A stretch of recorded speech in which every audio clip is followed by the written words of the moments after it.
Hello and welcome back to the ministry.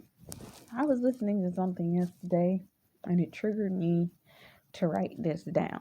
When I wrote these two names down, I initially had the thought, oh, I was just going to mention this as a secondary part to something, and the Lord started to open things up to me. And when the Lord opened this up to me, He kind of had me decide to do this. And I'm like, this is different. He said, okay. So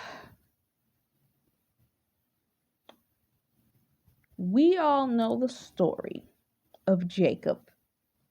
And remember, in the story of Jacob, he had a very envious, jealous cousin, I think it was. It was either cousin or uncle. I cannot remember which. Correct me if I'm wrong. But he was envious. After he stole his brother's birthright, he was at the point of preparing to get married. He was to do something for this cousin or what have you. And in it, when he did this thing, he had been in love with one woman the whole time. Her name was Rachel. But the cousin was so envious of him. This is a form of God doing a retribution, because he stole his brother's birthright. So what this cousin or uncle did was, then on the night that he did whatever it was that he wanted Jacob to do, he promised Rachel to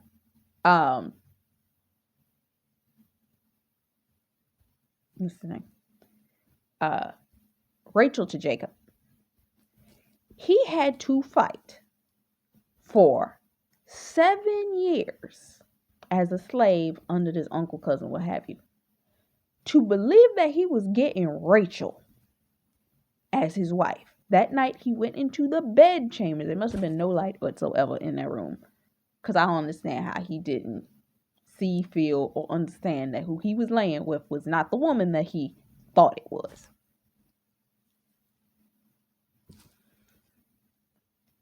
Leah was viewed as ugly. Leah was viewed as not right. But when he laid in the bed with her, he thought it was Rachel, and he thought he was making love to his Rachel. Next morning, he wakes up in the good sunlight to see that he had just laid with Leah. He went back to the guy and he said, you gave me Leah, not Rachel. And he said, oh, I'll give you Rachel if you do this for another 7 years. And over that 7-year period, he still had to act as husband to Leah. And Leah popped out. I don't even remember how many kids she popped out during that 7-year period. Couldn't have been no more than for the gestation of a woman. She could have gave him about 7.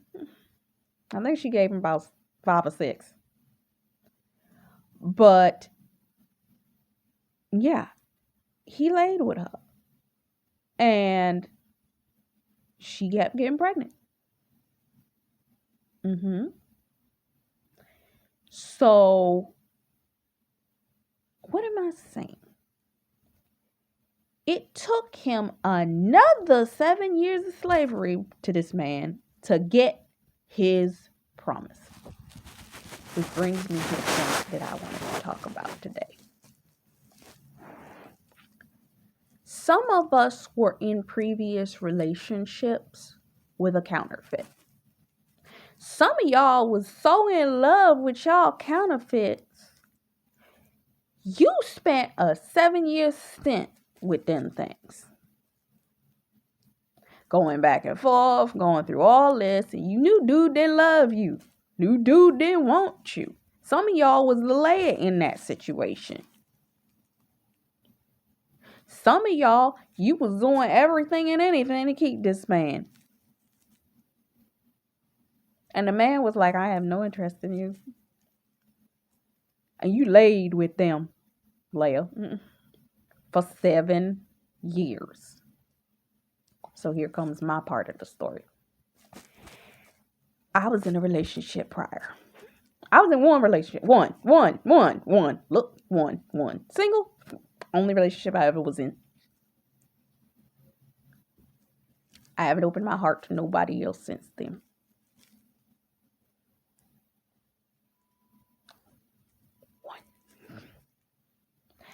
And ironically, and this is what made me come to this conclusion to do this video, I spent 7 years with that man. 7 years. And I remember saying towards the beginning of that relationship, because of the way that the relationship came to be, it was right after my mother died. I was in a space where I was under trauma. And this man came into my life. He treated me nicely at the time and all this kind of stuff to get in good with me. And I had already been said. I said then, I remember I was reading a book in English class while I was in high school saying, I'm not getting in no relationship with nobody. Nope. And it was like, the second I decreed that, this dude pops up. Now, we've been friends for years. He popped in and out. And I remember one of his friends told me, back when I was a freshman in high school, don't mess with him. It's bad news. I said, okay. But he had always been nice to me. So I'm like,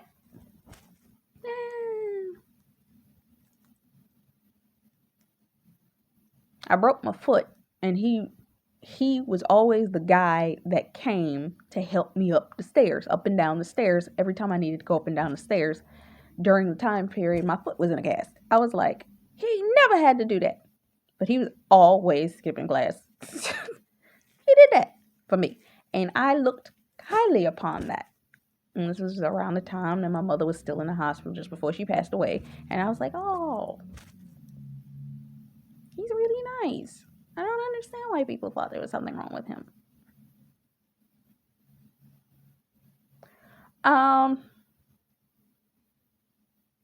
So I got with him after we went to prom together. That's the guy that I went to prom with.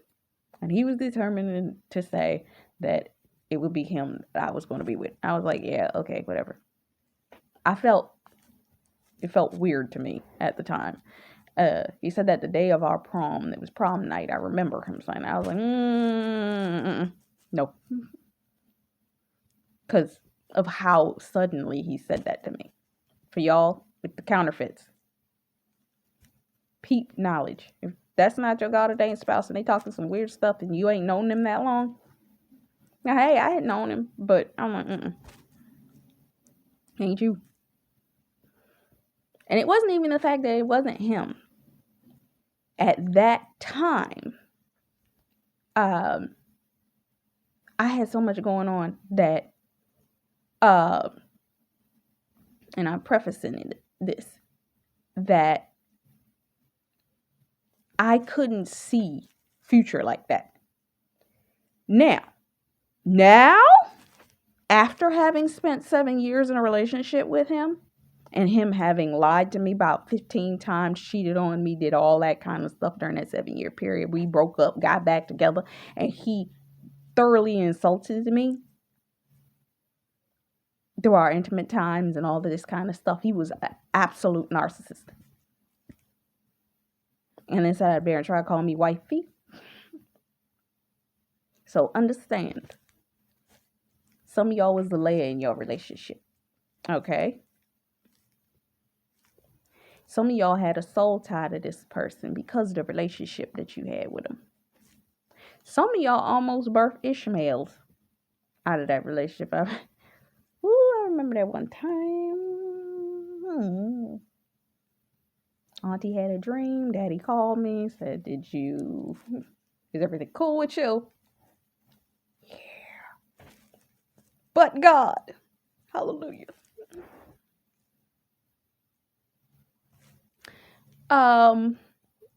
It's funny. I remember a post. It just popped in my head.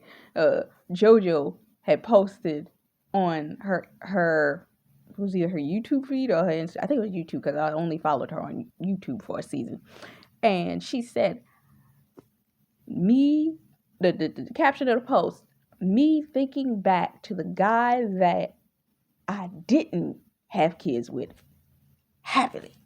I'm like, amen. Just hearing that Beyonce song, you were the best thing I never had. Anyway, some of y'all was in that situation. But then you took some time when you finally got out of that relationship and let it go. And then you sat with the Lord. For me, I was out of that relationship for 1 year, went back for 1.5 years, and then I was out of it for 2 years before I gave my life to God.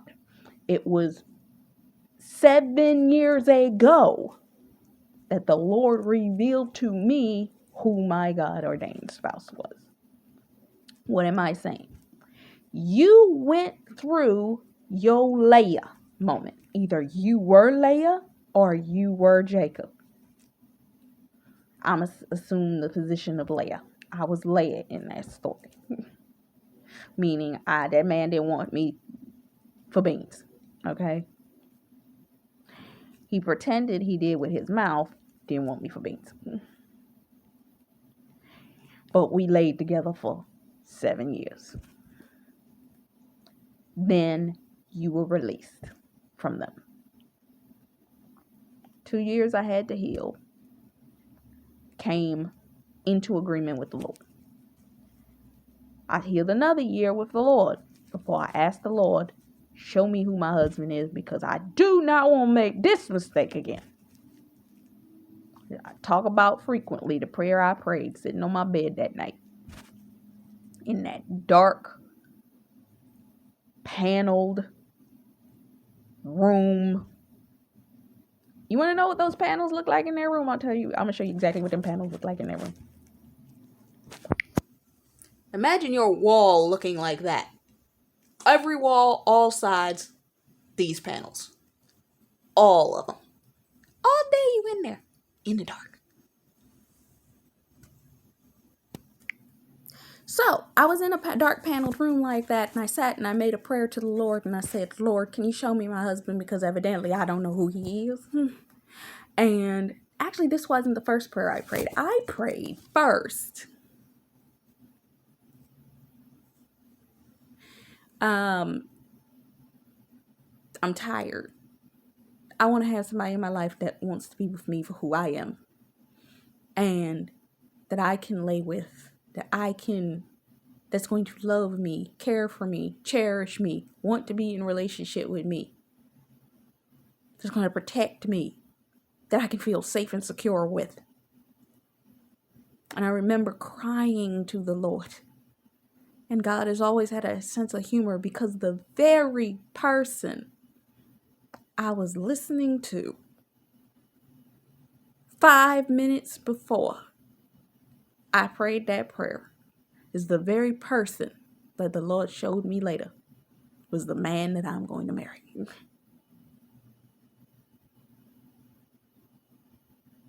I just couldn't see it.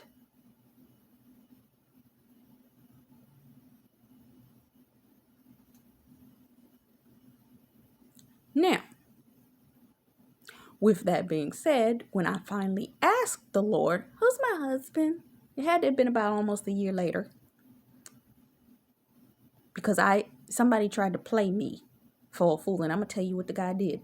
The guy pretended to be a pastor.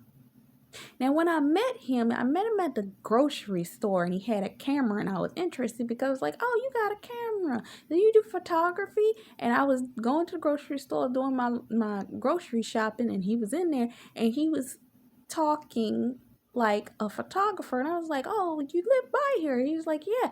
And I needed some photos done for something. So I was like, oh, maybe we could talk. Now, I wasn't thinking about this guy because he wasn't that kind of guy to me that I would have been interested in. And it's funny because after I asked him that,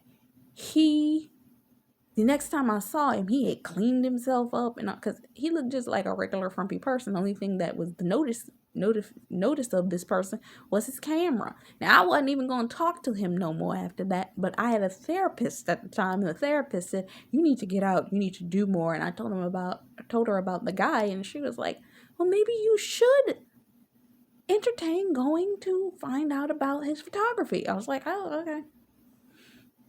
So this was the first photographer. And when I get to his house, he's got all these chairs in there and it's set up like a church setting. He's like, "Oh, I do at-home pastoral work." So my brain is like, naivety, little Christian woman, sitting up there like, "Oh, you're a pastor? Oh my God." Now, this dude, later we talked about photography. I even stayed there for a period of time where because he had to go do another thing and come back. And one of the trusted pastors I still talk to this day called me while I was there.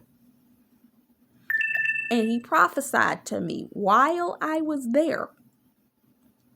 And he told me a prophecy for me during that period of time.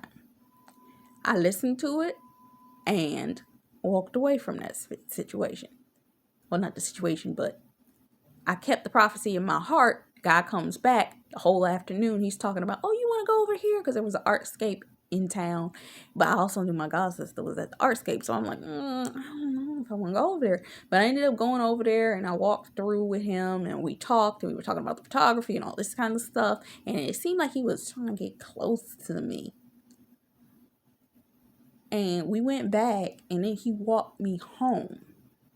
But he kept trying to we were talking and he was talking about, "Oh, you would be perfect to do this and that." And he was giving me all this fugazi foolishness. And I'm sitting there like, but I'm not stupid and I'm a bit discerning. So I'm like, and then he calls me back later that evening. We talk on the phone for another 3 hours. And I'm like, something off here. And because I knew something was off, I started praying for this man. I said, Lord, what's off? Something's off about this situation. Follow your discernment, women. Something off about this situation. I woke up at 1 o'clock in the morning, sat straight up in the bed. I'm like, "God, why am I awake? What is this?" He said, "Pick up your phone." I picked up my phone. I opened it up. And it's a photograph of the same man saying that he's in a relationship with a girl that looked like a teenager. She looked like jailbait, to be honest with you. And I was like, "Oh, I see what this guy's about now." Okay. Next morning, I called him back because he was like, "I want you to run my podcast, what have you." And I'm like, by this point, I'm pissed off. So I graciously thank him for the offer. And I wish him and his new girlfriend well. "He's my new girlfriend. What are you talking about?" "Oh, I saw the post you posted last night around by 1 o'clock. He said, "Oh, that was me. I mean, Negro, get off my phone. Don't ever call me again. And don't ever blah, blah, blah." I went off on that man. Because it wasn't the fact that he was trying to play me. It was the fact that he had the audacity to say he was a pastor.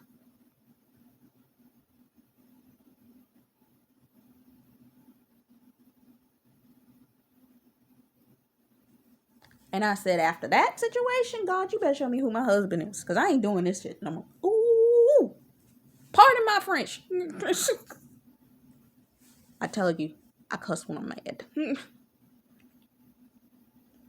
Please forgive me. Please forgive me. Please forgive me.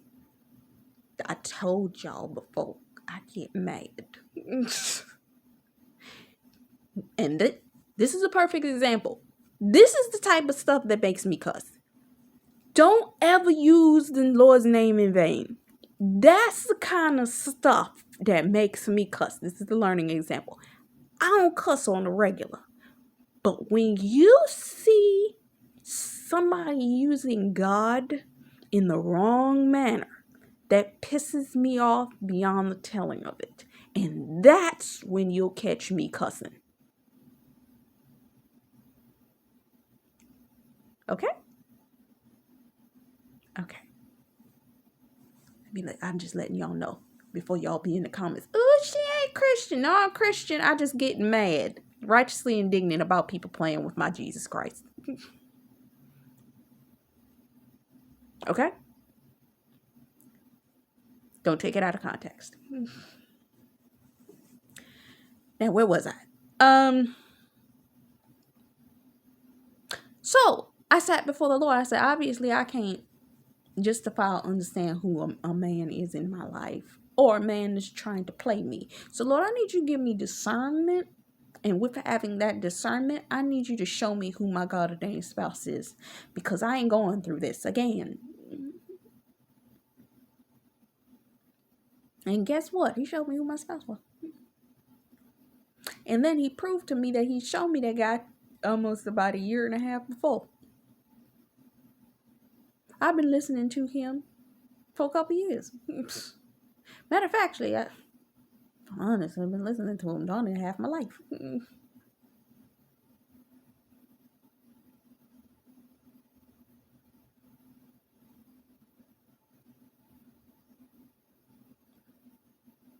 But there was a obvious sign that the Lord had given me about a year before that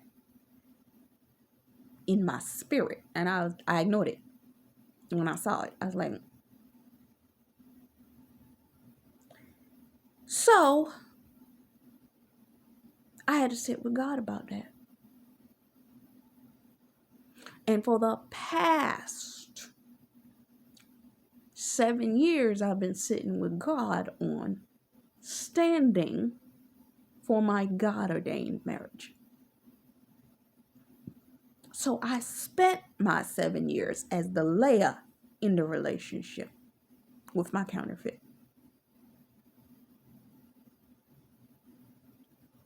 And the past 7 years I've spent as Rachel waiting on my Jacob.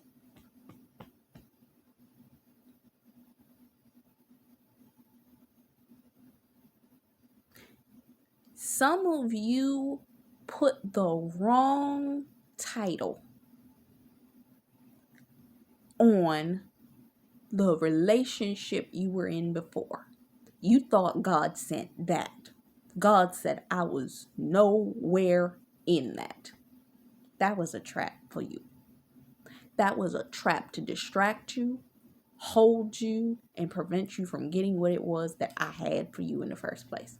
Some of your God ordained spouses, they've been going back and forth with the same chick or set of chicks or 3, 4, 5 chicks, whatever it is, whoever it was, as their ladies. Because some of y'all men can get a woman like that. They just that good looking. They just like, they don't even have to say nothing to them. It's their position and it's their looks that would, they can get a woman in a minute if they want them. It's the choice that the Lord has sat them down, just like he sat Jacob down and said to Jacob, are you going to wait for this person for another 7 years? Are you going to go through the process? Because I'm going to take you through a process. Are you willing to go through the process? We as the women, we had to go through a process to prepare ourselves to walk into these relationships with these men. But these men, they were being prepared. Some of them, God didn't even tell them that he was preparing them. Some of them, they were in a training ground, didn't understand what was happening. He just was testing them in the midst of their own circumstances and allotted them to be pruned and processed during the series of time. They didn't probably even understand they were being tested or what they were being tested for until the Lord finally revealed you in maybe the past year or two. I know my God ordained spouse known who I was for at least 2 years, because he gave me a dream, and I had stepped out of a situation. In the dream, I had stepped out of doing something with a group of people, And it was funny because we were in a graveyard, which I'm going to come back to in the next video. And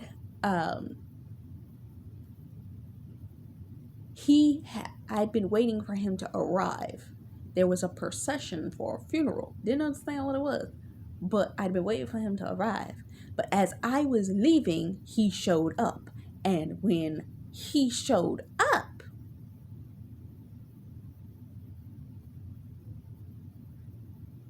he saw me leaving and said, "Who's that?" For a good 2.5 years, this man's known who I was.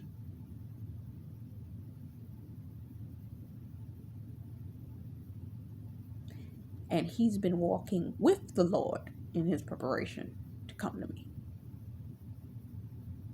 Some of your God-ordained spouses have finally opened their eyes and they see you. But the enemy is covering his counterfeit propositions.